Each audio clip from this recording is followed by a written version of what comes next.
안녕하세요. 오늘은 박일로의 조홍시가를 설명해 보겠습니다. 우리가 수능 모의고사 문제를 풀 때 그 지문에 당도하게 되면 먼저 특히 문학 작품의 경우에는 그 장르가 무엇인지를 좀 감지를 해야 됩니다. 제목을 보니까 박일로의 조홍시가라고 되어 있네요. 그리고 작품을 보면 딱 이게 초중 종장의 세 줄짜리로 되어 있는 텍스트임을 알 수 있습니다. 그리고 지은이 이름이 딱 명시되어 있는 걸 봤을 때 이 작품의 장르가 시조라는 것을 알 수 있습니다. 자, 그래서 먼저 이 작품이 기본 텍스트가 시조, 평시조 형식을 취하고 있구나. 그리고 지은이 이름이 명시된 걸 봤을 때 이 작가가 양반 사대부라는 사실을 알 수 있고, 양반 사대부가 작가인 평시조의 주제는 보통 흉이나 효, 자연친화 같은 그런 관념적인 주제를 내용으로 하고 있다. 이런 사실을 머리에 떠올릴 수 있어야 되겠습니다. 아직 이제 고1 단계에서는 이런 부분이 충분히 정리가 안 되어 있을 수 있지만 앞으로 문제를 풀면서 이것을 자연 연상할 수 있도록 그렇게 머리에 입력을 시켜 놓으시기 바랍니다. 자, 그러면 이제 문제 세 문제의 형태를 우선 보아하니까 첫 번째 문제는 적절하는 것인데 표현법을 묻고 있는 문제라는 걸 알 수 있네요.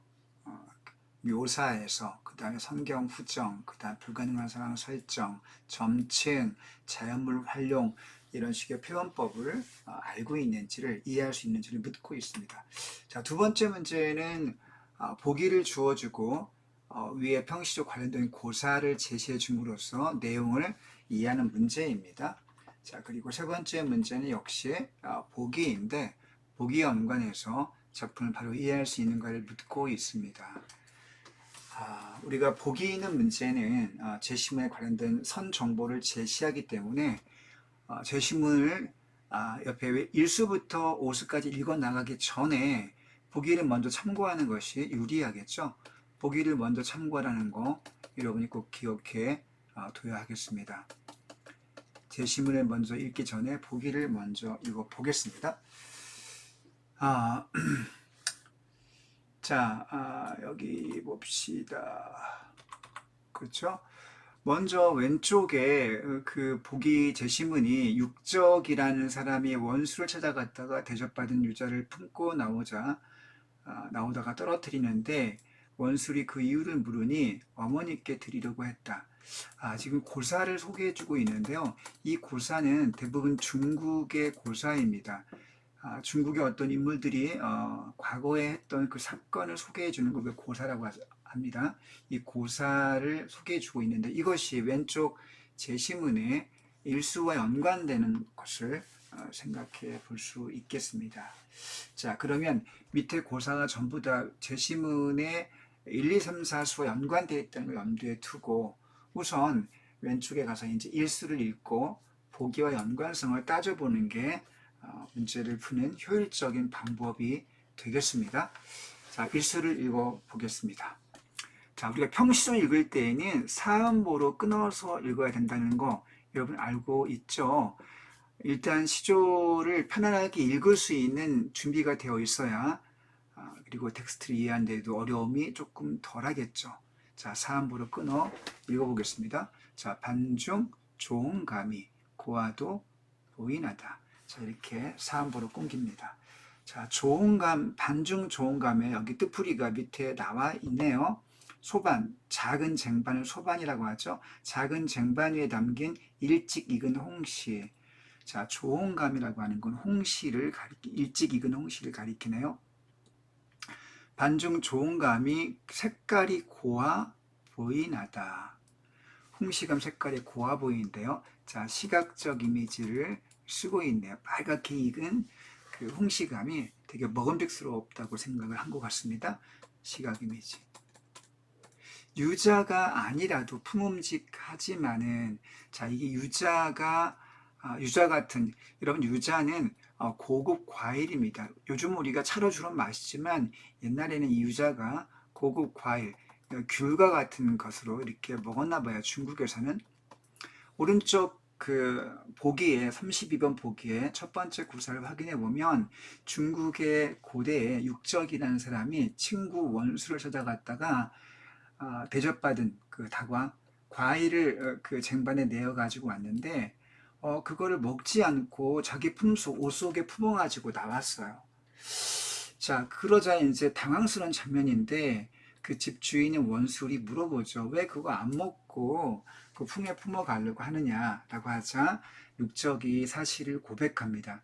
이거 되게 맛있어 보여서 내가 먹기보다는 집에 계신 어머님께 드리려고 했다. 라는 그런 얘기를 하죠. 자, 이 고사는 육적이라는 사람의 어머님에 대한 효의 그 정성스러운 마음을 우리가 알 수 있는 고사가 되겠네요. 자, 그 고사의 유자가 나오지 않습니까? 그 유자는 아니어도 품음직. 자, 품음직하다 말은 이게 품에 품다는 건데 옛날에 옷이 넓었기 때문에 옷소매라든가 아니면 이 품 안에 넣어서 가지고 있을 수 있었겠죠. 자, 품음직하지만은 즉 먹음직스럽지만은 품어가 반길이 품고 가서 반길 이는 사람으로 해석이 됩니다. 사람이 없을세, 리을세 우리가 고전 해석법에서 배웠죠. 이 리을세라는 어미는 뭐뭐하기 때문에 라고 해석이 되죠. 반길 사람이 없기 때문에 그럼 반길 사람이 누구겠습니까? 오른쪽 육적의 고사를 확인해 보면 부모님을 가리키겠네요. 자, 품고 가서 대접할 부모님이 안 계신다는 얘기는 이 바길로의 화자, 이 지은이 바길로의 부모님이 돌아가셨구나 라는 사실을 추측해 볼 수 있나요? 그렇기 때문에 그것으로 인해 서러워합니다 라고 이렇게 말하고 있네요. 자, 여러분, 그러면 내용이 되게 단순하네요. 우리가 시조를 읽었을 때에는 초중장의 시적 대상이나 상황이 나오고 대상 상황이 그리고 종장의 서술어에 화자의 정서나 태도가 제시된다고 그렇게 배웠죠. 자, 그러면 이걸 연결시켜서 주제를 한번 정리해 보겠습니다. 자, 일수의 주제는요 어떻게 정리가 됩니까? 시적 상황, 조홍감을 보고 자, 부모님을 떠올린 부모의 돌아가심을 한탄하거나 그리워하고 있네요. 자, 대접받은 조언감을 보고 부모를 그리워하는 또 돌아가신 부모에 대한 어떤 슬픔 이것을 표현하고 있습니다. 넓은 의미에서 볼 때 작품의 주제와 효와 연관된다는 사실을 알 수 있네요. 자, 그렇다면 일수를 읽었기 때문에 자, 이수로 연이어 넘어가지 않고 문제 중에서 지울 수 있는 거를 우리가 지워 봐야 되겠습니다. 우선 32번의 1번을 보면 좋은 감을 보고 화자는 육적의 유제를 떠올렸다. 당연히 맞다고 볼 수 있죠. 자, 그리고 31번에 일수가 나왔으니까 일수를 한번 지워 보겠습니다. 계절 배경을 묘사했다. 여러분, 묘사라고 하는 건 대상을 그림 그리듯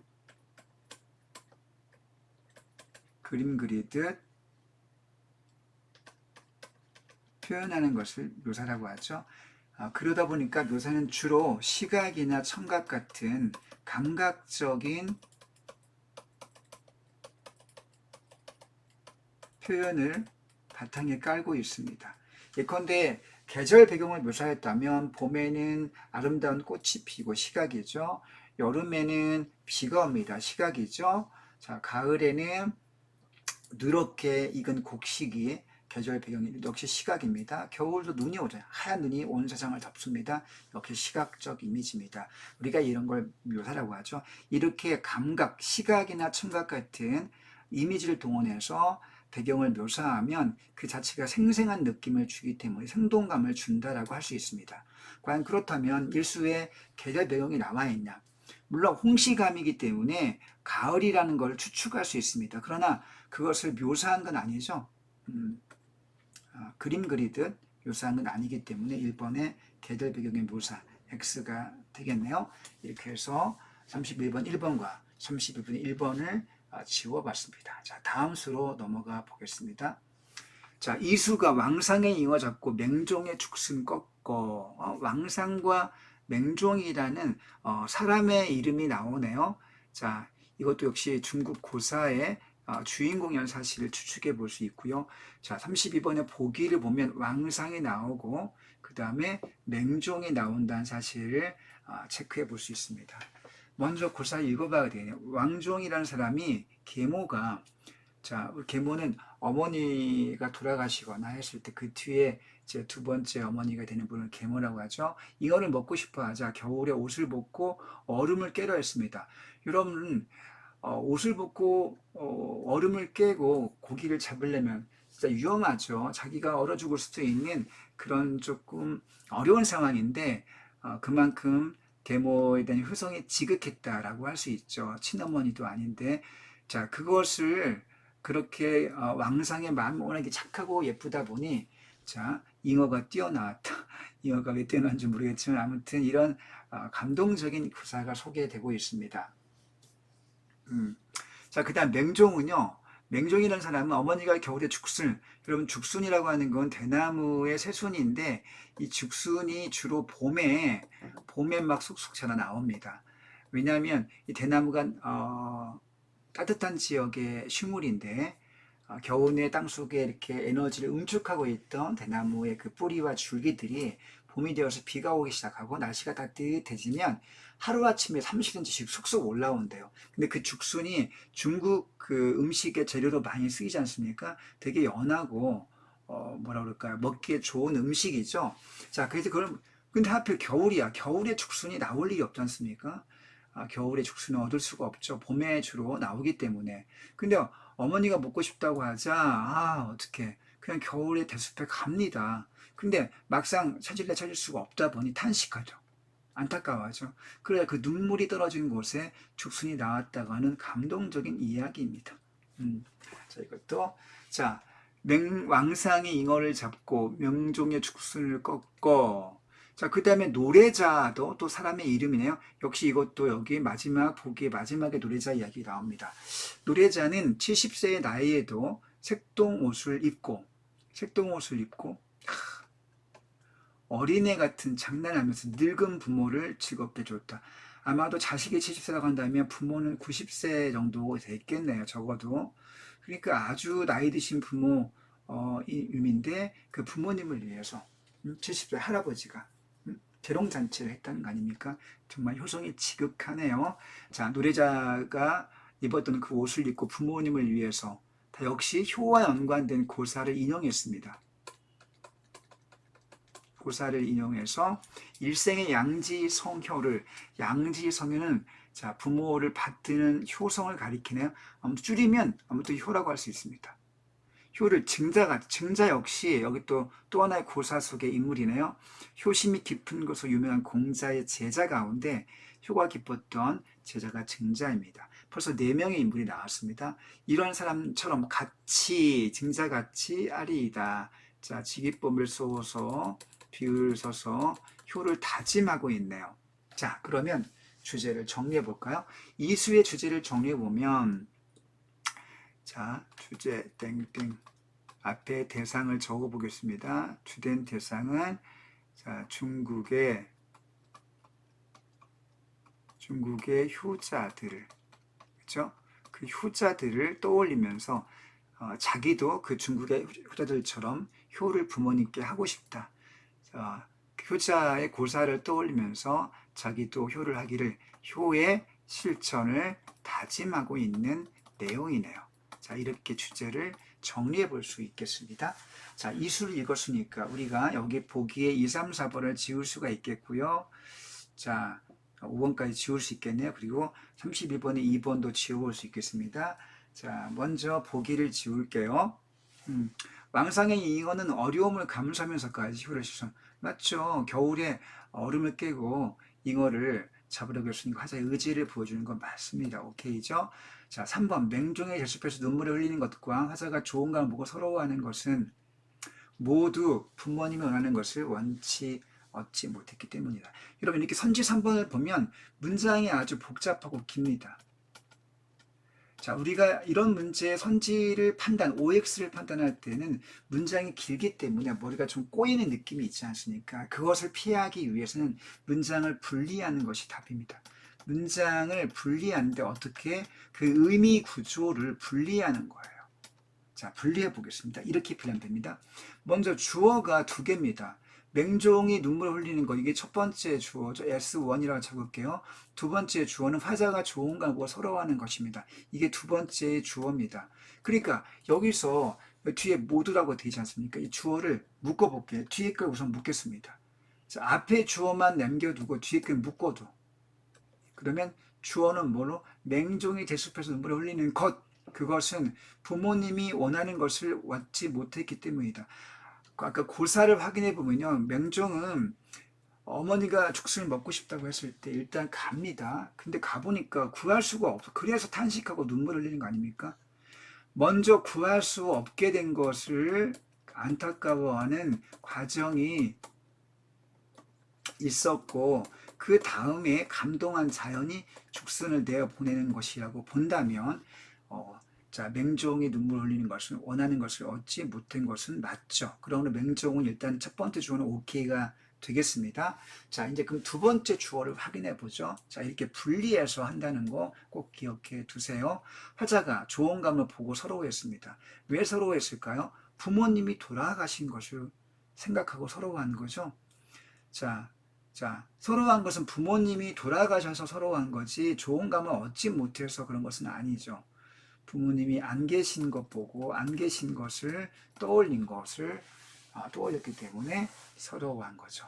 따라서 두 번째 주어는 틀렸다는 걸 알 수 있네요. 자, 3번이 답이라는 걸 확인하게 됐습니다. 자, 이렇게 3번이 답인 걸 확인했기 때문에 사실은 실전에서는 4, 5번을 볼 필요가 없겠네요. 왜냐하면 3번이 확실하다면 뒤에 4, 5번을 보는 것은 시간을 깨는 일이기 때문이죠. 그래야 시간 아낄 수 있습니다. 그런데 지금 우리가 연습이니까 4번도 확인해 볼게요. 4번, 노래자의 옷을 입는다는 것은 부모를 위해서 나이에 맞지 않게 않는 일도 할 수 있다. 그렇죠. 노인도 부모를 위해서 재롱잔치를 할 수 있습니다. 갓난아이나 어린아이만 재롱잔치를 하는 것이 아니라는 거 쉽게 오케이가 되겠습니다. 5번, 화자는 왕상과 노래자가 효를 치는 방법은 다르지만 양지의 성효라는 점에서 공통점이 있다고 본다. 자, 그렇죠. 왕상은 겨울에 얼음을 깨고 잉어를 잡으려고 했고, 노래자는 부모를 위해서 늙은 나이에도 재롱잔치를 펼친 거 아닙니까? 그러므로 방법은 다르죠. 그렇지만 효에서 공통점이 있다. 오케이가 되겠습니다. 자, 이제 31번에 자, 우리가 이수를 확인해 보겠습니다. 이수에서는 성경후정의 방법. 여러분 성경후정이 뭔지 알죠? 개념이 나왔네요. 성경후정이란 앞에는 경치를 묘사하고, 자, 뒷부분에서 그 경치의 아름다움이나 의미를 정서를 표현하는 방식을 성경후정이라고 합니다. 자, 그런데 이수는 경치가 나오지 않죠. 자, 이수는 딱 보기에도 왕상과 맹종, 노래자, 증자의 고사를 가지고 와서 효를 다짐하고 있기 때문에 성경후정은 해당 사항이 없다는 걸 알 수 있는 2번도 틀렸습니다. 자, 이제 3수로 넘어가 보겠습니다. 만균을 늘려내어 길게 노를 꼬아. 만균은 밑에 확인하면 큰 쇳덩어리네요. 자, 큰 쇳덩어리를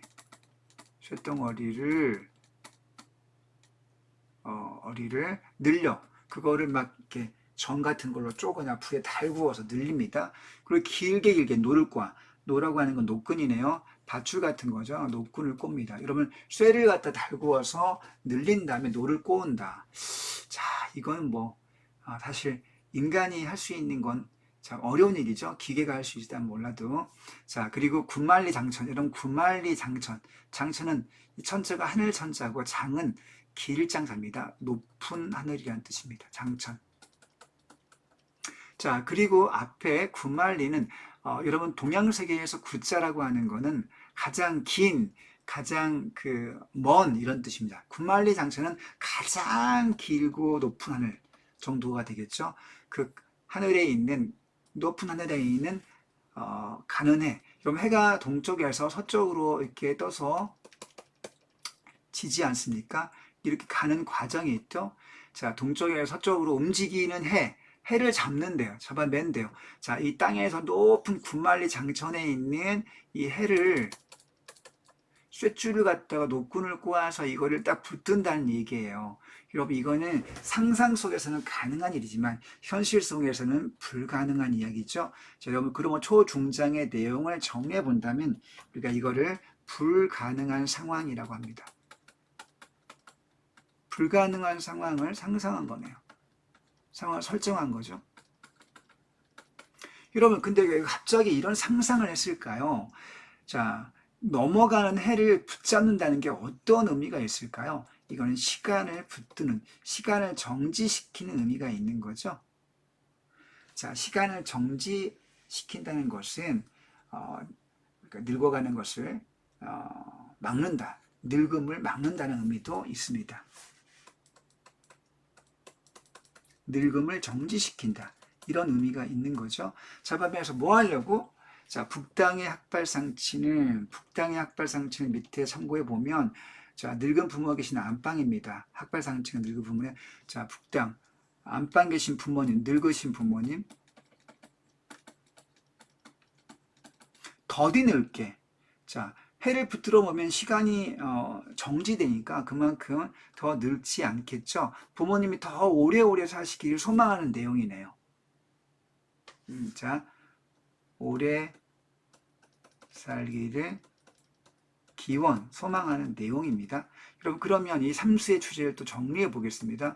삼수의 주제를 정리해 보면 이렇게 되겠네요. 일단 해를 붙잡아. 해를 붙잡는 것이 시적인 상황이죠. 해를 붙잡아서 땡땡 뭐합니까? 자, 부모님이 늙지 않기를 기원하는 내용이네요. 자, 이게 삼수의 주제가 되겠습니다.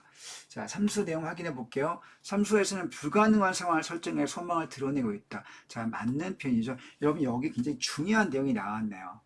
자, 우리가 31번 같은 문제는 개념형 문제, 표현법 문제인데 우리가 앞으로 이런 문제를 빨리 풀고 정확하게 시간을 적게 들여서 풀려면은 용어를, 개념과 용어를 잘 이해하고 있어야 되겠죠. 아까 선생님이 개별 배경의 묘사가 무엇인지 얘기했죠. 그 다음 3경우 정도 얘기했습니다. 자, 이제 삼수에서는 불가능한 상황 설정이라는 새로운 개념이 나왔네요. 그리고 이걸 통해서 소망을 드러냅니다. 자, 시에서 아주 많이 쓰는 수법입니다. 그죠? 그 다음에 사수로 넘어가 보겠습니다. 군봉에 모이신데 외까마귀 들어오니, 군봉이 보니까 여러 마리의 봉황새. 여러분, 이 봉이 봉황새입니다. 봉황새는 동양세계에서 아주 성스러운 새죠. 아주 깨끗하고 순수하고 그런 신비한 새입니다. 앞에 군자는 무리 군자에서 여러 마리의 새입니다. 그러니까 봉황새가 여러 마리 모여 있으면 그만큼 빛이 나겠죠. 이 깨끗하고 신비로운 새들이 모이신데 외까마귀가, 까마귀 한 마리, 시커먼 까마귀. 까마귀는 보통 흉조라고 해서 색깔도 칙칙하고 검은색일 뿐만 아니라 우는 소리도 되게 즐겁지 않죠. 그러므로 군봉이라고 하는 건 프랑스 의미가 되겠고요. 외까마귀는 까마귀 한 마리, 자, 외로운 까마귀 한 마리. 자, 마이너스 의미가 있어서 두 개의 시어가 무슨 관계? 대조 관계를 이루게 됩니다. 플러스와 마이너스가 자, 이미지의 대조를 이루고 있네요. 들어옵니다. 마치 그 양상이 어떻습니까? 백옥 쌓인 곳에 흰 옷, 이 백옥이라고 하는 건 흰 옥인데, 옥은 일종의 보석이죠, 보석. 일종의 보석입니다. 플러스 의미네요. 백옥이 쌓인 좋은 보석이 쌓인 곳에 돌, 아무 쓸모없는 돌멩이 하나, 이것도 역시 대조적 이미지입니다. 하나 갖다마는, 자, 이게 갑자기 왜 무슨 봉황과 까마귀, 백옥이니 돌 같은 이미지가 갑자기 왜, 이런 대조 이미지가 왜 등장했을까요? 여기에는 어떤 의미가 숨겨져 있을 것 같은데요. 그것이 무엇인지를 생각해 볼 필요가 있겠죠. 지금 주제가, 전반적인 주제, 1수, 2수, 3수, 4수의 주제가 어떤 흐름을 갖고 있습니까? 효를 바탕으로 전개가 되고 있죠. 이게 효와 연관된 것이라는 걸 염두에 두고 생각을 해보면 좋겠습니다. 두어라 봉황도 비조와 류신이. 자, 봉황 같은 그런 신비로운 새도, 전설적인 새도 비조와 류신이. 비조, 나는 새와 한 종류. 그것도 새는 새야. 새. 그것도 일반적인 새. 아무리 지가 봉황이 훌륭한 새도 일반적인 새의 한 종류야. 종류이니 모셔놓은들 어떠리? 자, 누구를 모시다? 봉황을 스승으로. 여기 이 부분이 어렵습니다. 봉황을 스승, 즉 멘토로 삼아본들 어떠리? 삼아도 충분하다. 멘토로 삼겠다. 자, 서리법을 통해서 봉황 같은 훌륭한 그런 멘토를 내 스승으로 삼겠다. 그럼 뭐의 멘토가 되겠습니까? 여기서 봉황과 백옥은요, 두 개는 적습니다. 봉황, 백옥은 효를 실천한 사람들입니다. 효를 실천한 고사 속의 주인공이들이죠. 고사의 주인공들. 앞에 나왔던 맹종과 왕상과 노래자와 증자 같은 효를 실천한 그런 모범적인 멘토들입니다. 자, 지금 화자는 누굴까요? 그러면 화자는 까마귀와 돌이 화자를 가리키겠죠. 까마귀와 돌, 화자. 아직 부족한, 효를 실천하기는 아직 부족한 화자입니다.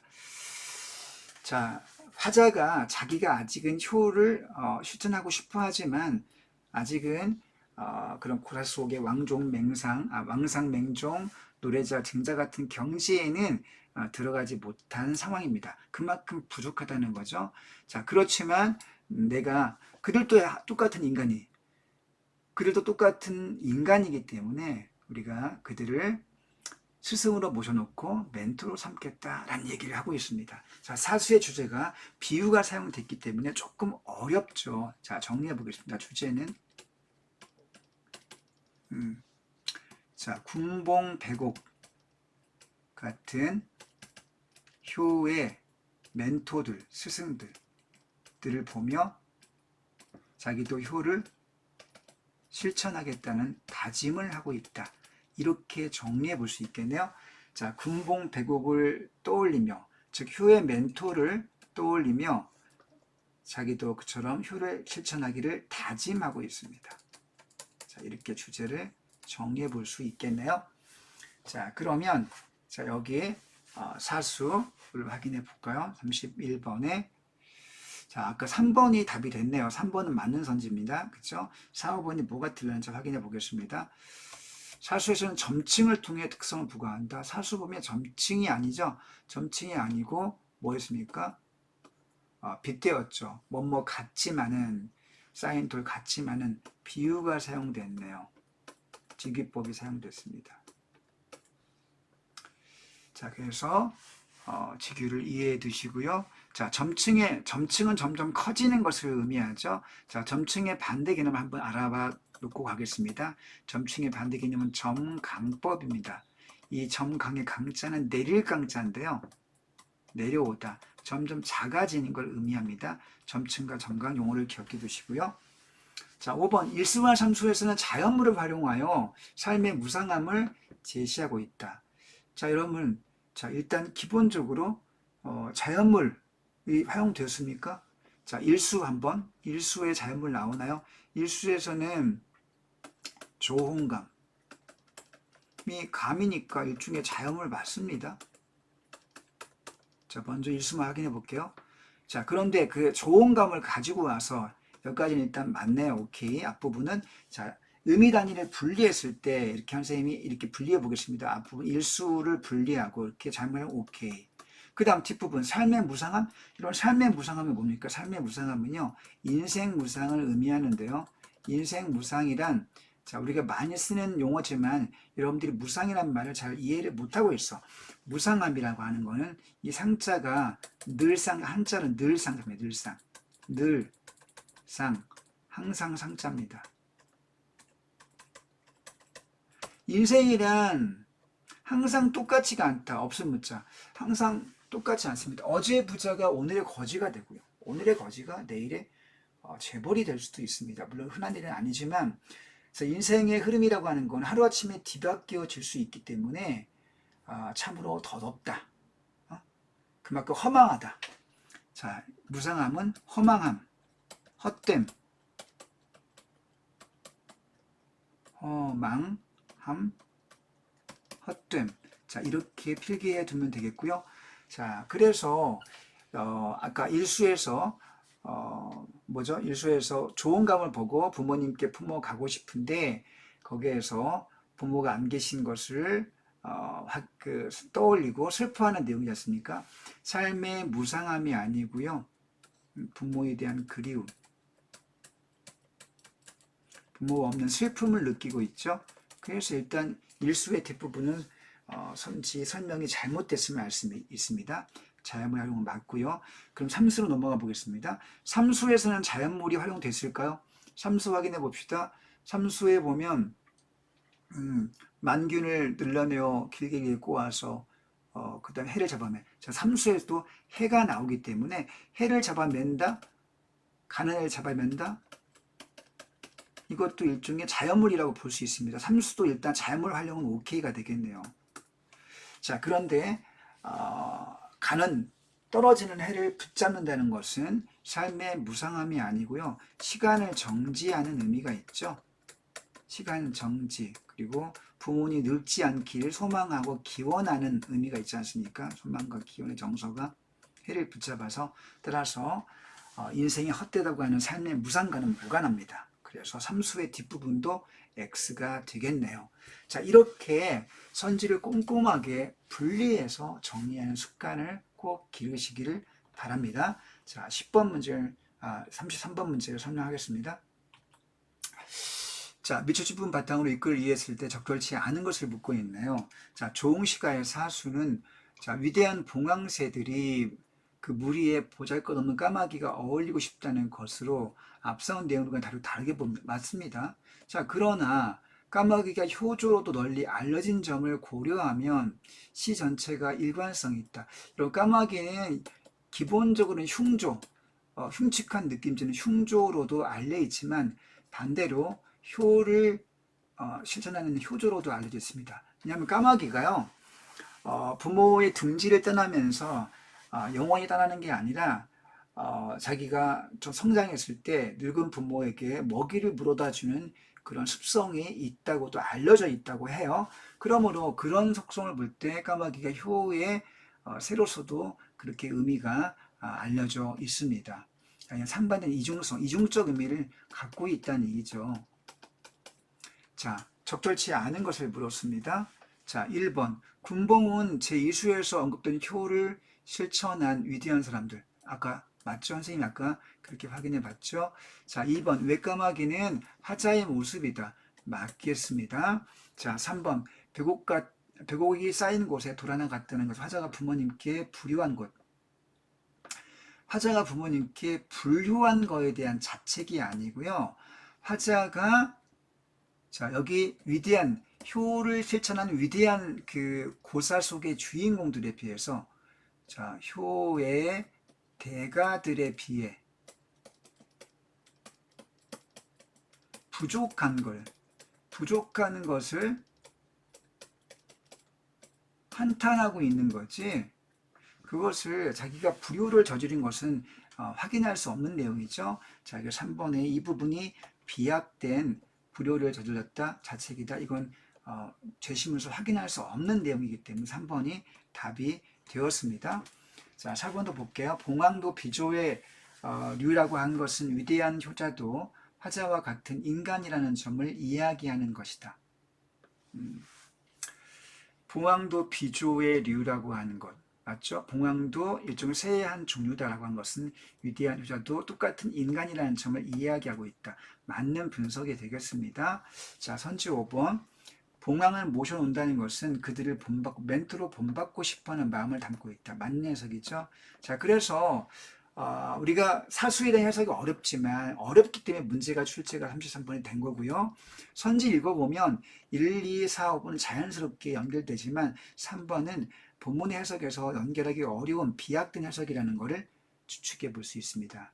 어렵지만 문제를 맞추는 것은 그렇게 불가능한 것은 아니라는 거 여러분들이 생각해 보시고 자신감 있게 문제를 푸는 연습을 하기를 바랍니다. 자, 여러분 일단 오늘 조응시가 설명을 짧게 해 보았는데요. 잘 참고하시고 이후 고전시가 학습에 이걸 자양분 삼아서 쑥쑥 성장과 발전이 있기를 기원하겠습니다. 여러분 안녕.